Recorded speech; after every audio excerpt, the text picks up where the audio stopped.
Eu realmente tenho notado a morte dos cursos online. Quantos influenciadores você já não viu fazerem lançamentos estrondosos assim? O cara arrebenta de vender, o cara aparece, é anúncio dele toda hora e hoje você nem ouve mais falar. Assim, inúmeras pessoas que eu vi prosperarem no ano passado, no ano retrasado, né? Prosperarem parece palavra de coach, né? Mas que eu vi vender muito nos anos anteriores, esse ano estão sumidos, ou seja, esse ano as pessoas nem apareceram. Isso me fez refletir, né, pelo que nós vemos aqui na empresa, pelas reflexões que nós tivemos aqui nos anos passados, principalmente no final do ano passado, quando a gente parou para dar uma guinada no que nós estávamos fazendo. E nessa reflexão entraram alguns pontos bem interessantes. De verdade, tem influenciadores e cursos online que estão morrendo. E não porque o mercado digital parou de crescer ou qualquer coisa do tipo, mas pela forma como era feita e pela própria sofisticação do mercado. Então olha só que interessante. O mercado digital, ele tem o tamanho, né? Se você pegar todo o dinheiro que gira no mercado digital no Brasil, ele é menor do que uma empresa da bolsa americana. Só para você ter noção de dimensão de tamanho. Então, nós falamos aqui de alguns milhões de dólares rodados anualmente, talvez bilhões de dólares, o que é menor do que uma das 7 maiores, né? Uma das 7 magníficas da bolsa americana. Então, é menor do que a Nvidia, é menor do que a Apple, é menor do que uma empresa das 7 magníficas que tá na bolsa americana. Então, a gente tá falando de um mercado que, apesar de parecer muito grande, ou parecer que tá crescendo ou que tá saturado, se você pegar ele e comparar com uma empresa americana,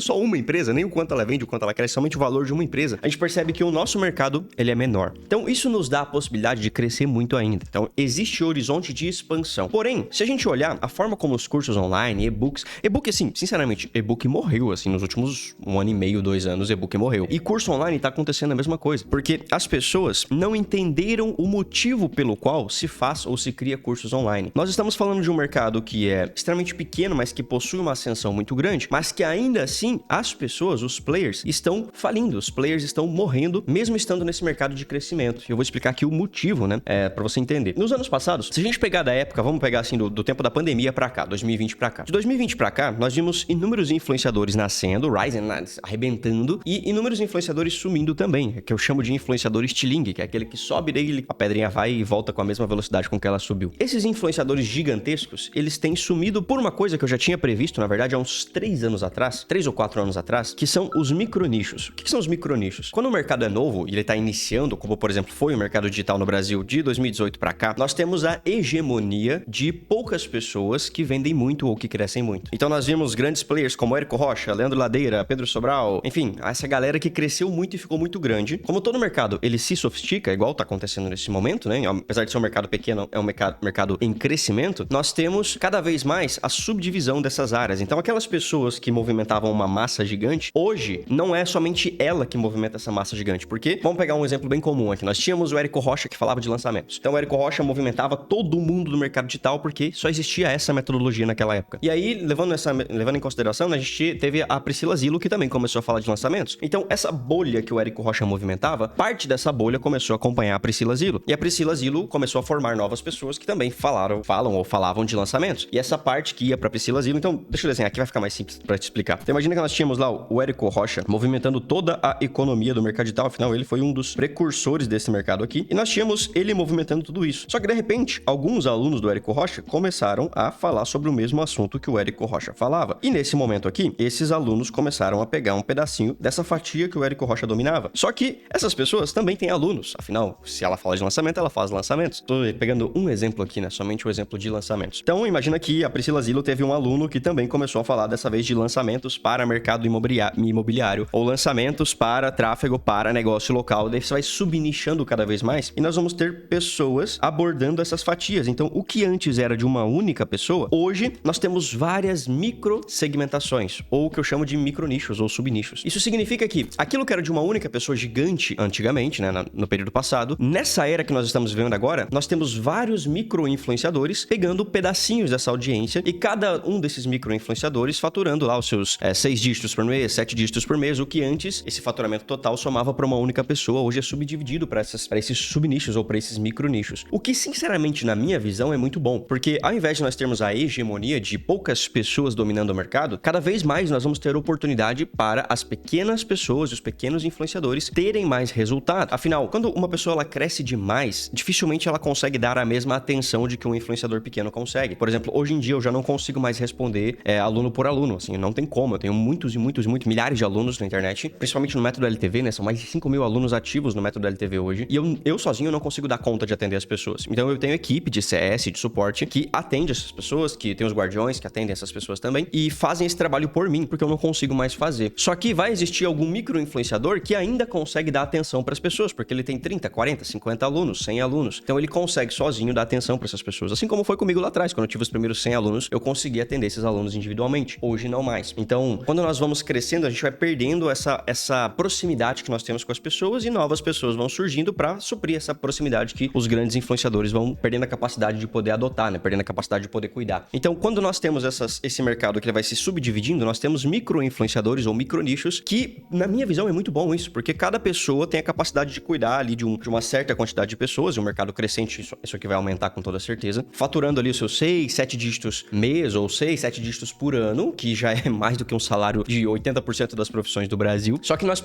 temos a sensação de que não tá funcionando mais porque nós não vemos aquelas pessoas gigantescas. Nós vemos muitos anúncios de pessoas pequenas, ao invés de ver muitos anúncios de poucas pessoas grandes, tá? Inclusive, se você quiser entender um pouco mais sobre como que nós construímos aqui, como que eu construo e como que eu ensino os meus alunos a construir uma máquina que gera pelo menos 100 mil reais por mês de faturamento, eu vou deixar um link de uma aula gratuita para você aqui na descrição. Só você descer ali, você se cadastra e você vai receber acesso a essa aula, você pode assistir. Eu abro literalmente todo o nosso mecanismo, toda a forma como a gente constrói essas máquinas para gerar 100 mil reais por mês em vários microprojetos diferentes. Então o link tá aqui na descrição, só você descer ali e dar uma olhada. E aí, a gente entra num ponto muito importante, que é inclusive o tema de um vídeo que eu vou criar ainda, que é por que eu desisti do marketing digital. Não é que eu desisti do marketing digital como as pessoas pensam, né? Então ele abandonou, ele parou de vender, ele parou de criar conteúdo, não é isso. Mas da forma como as pessoas levam o marketing digital, justamente porque o marketing tá mudando. Então, igual eu falei, nós passamos por várias ondas, lançamentos, PLR, dropshipping, piriri, pororó, e grandes influenciadores. Hoje nós temos micro-influenciadores com 10, 15 mil seguidores que fazem lá os seus 6, 7 dígitos por ano, e isso vai mudando a forma como as pessoas precisam se comunicar no mercado. Então, eu tive uma mudança drástica nos últimos 2, 3 meses, depois que eu tive essa discussão com a minha equipe aqui, a gente percebeu que estava acontecendo isso aqui. Não que estava acontecendo, mas que estava se concretizando aquilo que a gente havia previsto lá atrás. Só para título de comparação para você entender. Eu vou explicar mais no próximo vídeo, né? Mas hoje, na minha agência, na empresa que cuida da minha imagem, né? A Vuker Media, que é uma das empresas do nosso grupo, a gente começa o mês com uma folha mais ou menos de uns 130, 140 mil reais negativo. O que significa isso? Que para eu manter as pessoas que trabalham para mim hoje dentro dessa empresa, eu preciso pagar mais ou menos 140 mil reais por mês. Então, quando o mês começa, nós temos que trabalhar toda uma ação, um planejamento ao longo do mês para que seja pago essas pessoas e para que a empresa dê lucro. Então, nós começamos o mês devendo 140 mil reais e ao longo desse mês a gente vai fazendo as ações de vendas, nós vamos fazendo os eventos, nós vamos fazendo as ascensões, as renovações das pessoas, os funis vão rodando e isso faz com que essa empresa se pague e aí nós temos a fração de lucro que é gerada quando a gente excede essa folha. Só que o que acontece? Quando eu começo o mês, eu olho pro meu dashboard aqui, pro meu gráfico de finanças e eu vejo que eu realmente preciso ganhar 140 mil reais para eu continuar existindo naquele mês, tá? Hoje a gente tem produtos aqui que fazem 100 mil reais por mês de forma recorrente. Então isso traz essa previsibilidade, que é uma coisa que a maioria das pessoas não tem, pelo menos no mercado digital. Só que o que eu quero que você perceba? Eu tenho uma outra empresa, uma empresa que usa inteligência artificial para vender, e essa outra empresa, diferente da agência de marketing, da forma como a agência se funciona, né, com a forma como a empresa digital funciona, não que a de IA não seja digital, ela é digital também, só que elas operam de formas diferentes, né? Essa outra empresa, eu abro o dashboard no começo do mês e eu tenho uma previsão de lucrar tanto. Então, olha a diferença. Enquanto que uma empresa que está operando ainda no método mais tradicional, digamos assim, eu começo o mês devendo 140 mil reais, 150 mil reais, enquanto na outra eu olho pro dashboard e eu tenho uma previsão de lucrar tantos reais. Então, na primeira empresa, eu preciso trabalhar para pagar aquela despesa que eu tenho e lucrar. Na segunda empresa, se eu não fizer nada ao longo do mês, no final do mês, eu vou ter uma porcentagem de lucro. Qualquer ação que eu faça a mais nessa empresa vai se refletir em aumento de lucro lá no final do mês. Então, se você comparar os dois cenários, qual que é o cenário mais lógico pra gente investir nosso tempo e nosso dinheiro? Pô, é no cenário onde qualquer coisa que eu faça, eu tenho mais lucro do que aonde que eu preciso trabalhar um monte para poder pagar as despesas e ter um pouco de lucro, ou ter uma X quantidade de lucro. E a maior parte do mercado digital, né, tipo, vamos falar assim, 93%, 95%, opera nesse modelo de empresa aqui, que é um modelo que até pouco tempo atrás minha empresa operava também. Essa empresa de marketing digital, digamos assim, opera no negativo. Você começa o mês, você tem as suas contas para pagar e ao longo desse mês você precisa fazer ações de vendas para poder se pagar. Enquanto Enquanto que no outro caso, eu tenho uma empresa que é muito similar a essa primeira aqui, só que a diferença é que ela usa inteligência artificial para conseguir gerar essa previsão de vendas, para conseguir gerar essa flexibilidade e essa receita previsível. E qualquer ação de vendas que eu faça nessa segunda empresa, eu tenho um aumento exponencial de lucro lá no final do mês. Se eu não fizer nada, ainda assim eu tenho lucro. Então, é isso que nós falamos de recorrência ou de receita previsível.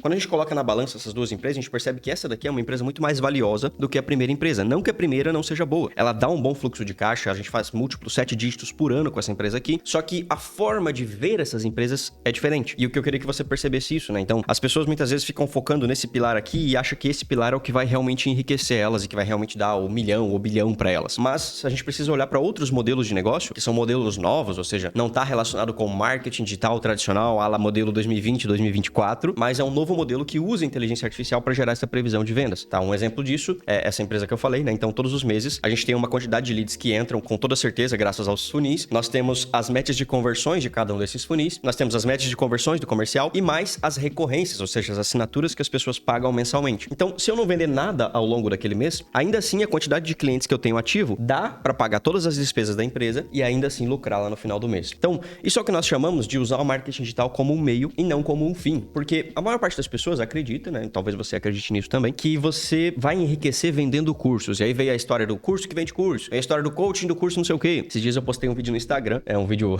meio polêmico, e aí a galera começou a comentar lá, mais um coach de curso. Eu falei, meu Deus, virei um coach agora, né? Que doideira. Inclusive, nos Estados Unidos, a palavra coach é usada pra uma coisa boa, né? Como se fosse um professor ou um mentor de alguém. E aí no Brasil, a gente, como tudo na vida, a gente deturpa aquilo que é bom, e aí virou uma conotação ruim, né? Então, eu virei um coach, basicamente isso. Quando eu postei esse vídeo, eu virei um coach. Só que o que eu quero dizer? Nós temos que ver coaching não como um Pablo Marçal da vida, que a galera considera como coach, mas como o mentor que nós temos, assim como o significado original dele lá nos Estados Unidos. Só que por que eu tô te dizendo isso aqui? As pessoas usam o marketing digital como um fim para vender cursos, ou um curso para enriquecer, ou alguma coisa do tipo. E, sinceramente, não é esse o objetivo. O que diferencia essa empresa que deve 140 mil reais no final do mês, no começo do mês, para essa daqui que tem um lucro de X mil reais, ou X milhões de reais no começo do mês, é que essa empresa aqui tem o objetivo final de vender infoprodutos. E essa outra empresa aqui tem o objetivo final de vender alguma outra coisa além dos infoprodutos. Então, nesse segundo caso dessa empresa previsível, nós usamos os infoprodutos como um meio para alguma coisa. Eu posso te dar um exemplo, é bem prático disso, né? Eu dei uma mentoria esses dias atrás para um aluno meu, para uma aluna, na verdade, né? E aí o irmão dela é gestor, ele tava participando da call e mais uma outra pessoa que fazia parte da equipe também. Ela tem uma loja de joias, de semi-joias. E aí a gente começou a discutir e tal, e pô, Matheus, eu vou montar mentoria, vou montar curso, vou montar PDF, e-book, piriri, pororó. E aí eu falei, beleza, gente, mas para onde vocês vão mandar essas pessoas? Não, Matheus, falaram pra gente, ou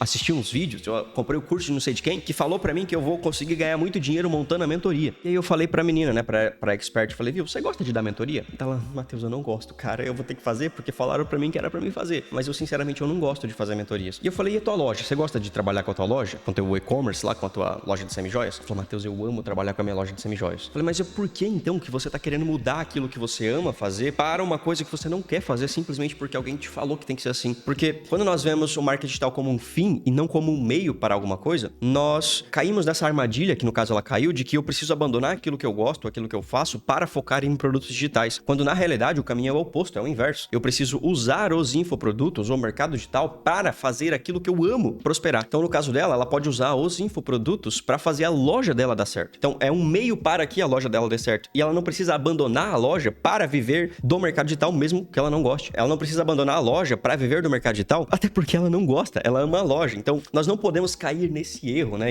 O erro que muitas pessoas caem é por isso que acabam sumindo também. É ver o marketing digital como um fim e não como um meio para alguma coisa. Eu vou explicar disso mais na hora que eu soltar o vídeo do porquê que eu desisti no marketing digital e eu vou dar essas comparações aqui para você entender que aquilo que era feito não necessariamente vai continuar sendo feito de agora em diante. Tem formas melhores de nós fazermos as mesmas coisas ou de termos resultados melhores apenas adaptando as coisas que nós já fazemos hoje. Esse é um caso bem emblemático, né? Então, você abandona uma coisa que você gosta para você focar em algo que você não quer porque alguém te falou que você tem que vender mentoria, ou que você tem que vender curso, ou que você tem que vender e-book. Quando na realidade você pode usar o mercado digital para potencializar aquilo que você já tem. E aí eu te dei esses exemplos dessas duas empresas, né? Uma, a gente tem o infoproduto como um fim, no caso da agência, então o fim é vender os infoprodutos, e no outro a gente começou a usar os infoprodutos como um meio para os nossos outros produtos, para os nossos softwares, para os nossos programas de aceleração, para os nossos programas de implementação comercial, para os nossos programas de implementação de IA. E a gente usou os infoprodutos para isso, cara, assim, o resultado é grotesco.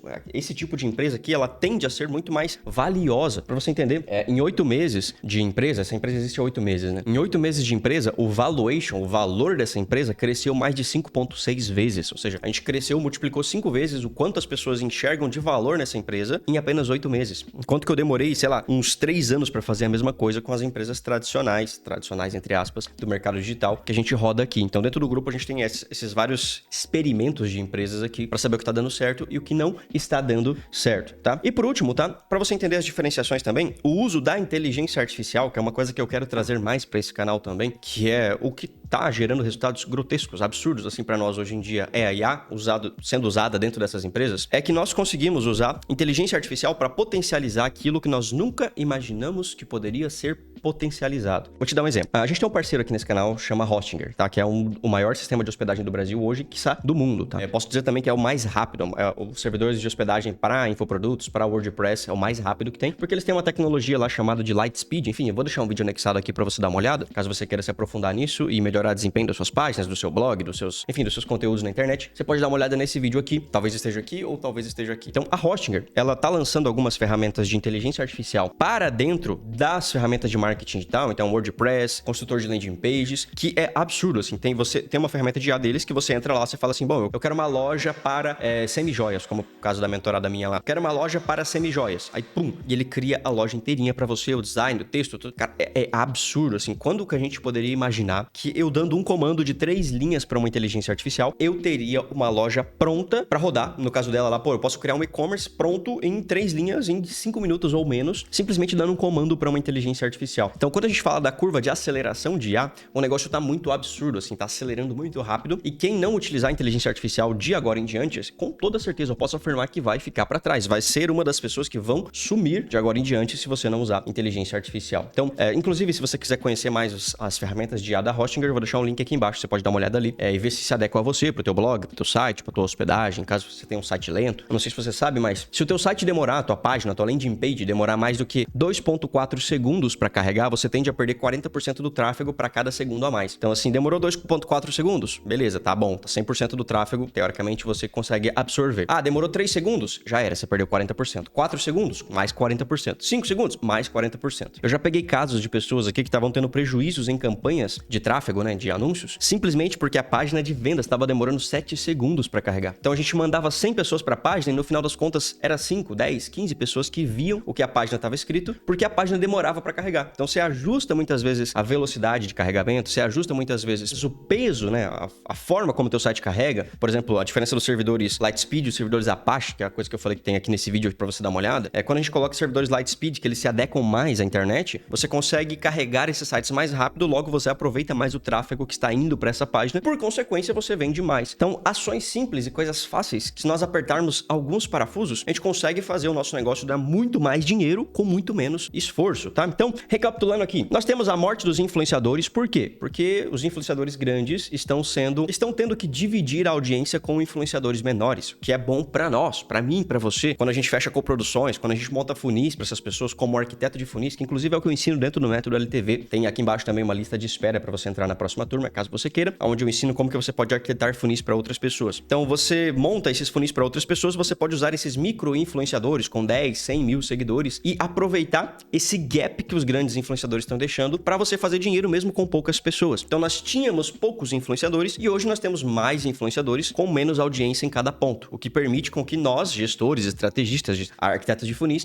possamos trabalhar em mais nichos ao mesmo tempo, também tendo resultados em todos eles. O que na minha visão é muito bom. Antes que era uma hegemonia, agora nós temos a subnichação, se é que existe essa palavra, né? Nós temos os micronichos, que é bom pra caramba, inclusive o link da aula tá aqui embaixo pra você dar uma olhada. Nós temos o marketing como um meio e não como um final. Então, ao invés de você falar, vou enriquecer vendendo cursos, vai ser, como que eu posso usar os cursos para eu enriquecer com alguma outra coisa, com alguma outra empresa, com algum outro produto? Se eu tenho uma loja, um e-commerce, se eu tenho um software, se eu sou parceiro de alguma ferramenta, como é que eu posso usar os infoprodutos para levar pessoas para essas ferramentas? Eu vou falar bastante disso nessa nova era do canal. Previsibilidade de receita é você usar a inteligência artificial para você conseguir gerar essas previsões de receita, como eu dei o exemplo das duas empresas que nós temos aqui, né? Nós temos mais empresas no grupo, mas essas duas são bem características. Uma eu começo o mês devendo e a outra eu começo o mês sabendo quanto eu vou lucrar lucrar. Essa primeira, eu vou ter que ganhar dinheiro ao longo do mês para eu pagar as contas e lucrar lá no final. E essa outra, se eu não fizer nada, ainda assim, eu já vou ter uma previsão de lucro lá na frente. Bom, espero que você tenha curtido esse conteúdo. Se você gostou desse tipo de conteúdo aqui, deixa um comentário aqui embaixo. Eu realmente vou ler os comentários